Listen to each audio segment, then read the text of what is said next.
Good afternoon. I hereby call the August 20th, 2026 Zoning Administrator meeting to order. My name is Levi Hill. I'll be serving as Zoning Administrator for today's meeting. Also in attendance today is Senior Associate Planner Matthew Buggart and Recording Secretary Spencer Argenbright. Mr. Argenbright, will you please remind the public how they can participate in today's meeting? Yes, information on participating in this meeting and providing public comment, including remotely by Zoom or telephone, is on this meeting's agenda, which is online at monterey.gov/agendas. Remote commenters will be muted until it is their turn to speak, and a timer will be shown on the screen. If you are connected on Zoom, the timer is accurate with no delay. In the chamber, we recommend keeping phones and devices muted to prevent audio interference with the meeting. Thank you for participating in your city government. Thank you. I'll first open up the consent agenda, which is item number 2, the consideration of the August 6, 2026 meeting minutes. Mr. Argenbright, are there any members of the public online who would like to speak on the consent agenda? There are currently no attendees online, but information on how to participate remotely by Zoom or telephone is found at monterey.gov/agendas. And if you are joining by telephone, dial *9 to raise your hand and *6 to unmute. Still no attendees online. Thank you. Hearing and seeing none in the chambers, I'll close the public hearing on the consent agenda. I have viewed the August 6th meeting minutes and have reviewed the draft minutes and watched the meeting and was there for the meeting. The August 6 minutes are hereby approved as submitted. I'll now open up the meeting for public comments for items not on today's agenda. If there are any members of the public who wish to speak on an item that is not on today's agenda, please approach the podium if in the chambers, or if participating online, please use the raise hand function. Hearing and seeing none in the chambers.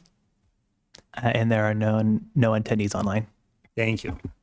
With that, we'll move on to item number 3, which is consideration of 2024 Del Monte Avenue use permit application UP 260116 to allow personal improvement service use within lease spaces B, C, and D. Mr. Buggart, do we have a report?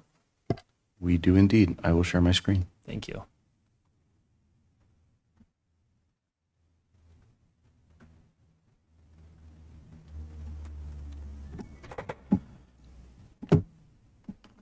Good afternoon. My name is Matthew Buggart, and I am a Senior Associate Planner with the City of Monterey's Planning Division. Today we're here to talk about 2024 Del Monte Avenue for a personal improvement service use permit at today's Zoning Administrator meeting. Some background on the project. This project site is located in the eastern region of the city near Del Monte. It includes a one-story building, taller building as a warehouse, and has multiple tenants in it. The land use is commercial and the zoning is C2D2, which is the community commercial district with a design overlay. Here's an aerial of the site. The primary access is from Del Monte Avenue over here, and there is a secondary one through the shared parking lot from the west. Access is not provided from the south near the residential areas.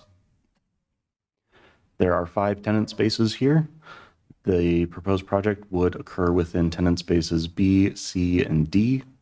There is currently a existing fitness training center within lease spaces B and C here, who is the current operator under this proposal. And there was an existing fitness facility here, which ceased operations was roughly last September or October of last year. They are proposing to combine these spaces. This is a semi-detailed layout, but I'll walk through it a little bit. Currently, lease space B and C, the main entrance is to the far left, and there's a workout area, and then in the center area, there are various golf bays. As part of this project, they intend to make an entryway between lease spaces C and D, and currently there are not 2 golf bays here. They were going to add 2 golf bays here. It's currently a putting area in this area. Another thing they are going to do is add some additional walls here. I mentioned that the current entrance is to the left. The future entrance would be to the right, going into lease space D. And Lastly, there were bathrooms in the far left tenant space, and all of that water and piping would be moved to the rightmost space for locker rooms for men and women. The proposed use is a gym and fitness training studio, currently called The Lab. The anticipated schedule is daily 6 to 11 p.m. as their operating hours. There would be music for background. No additional parking is anticipated as the previous uses were fitness and training, and the future uses would be fitness and training. The use is considered complementary to other uses on the parcel and adjacent parcels with the shared parking lot.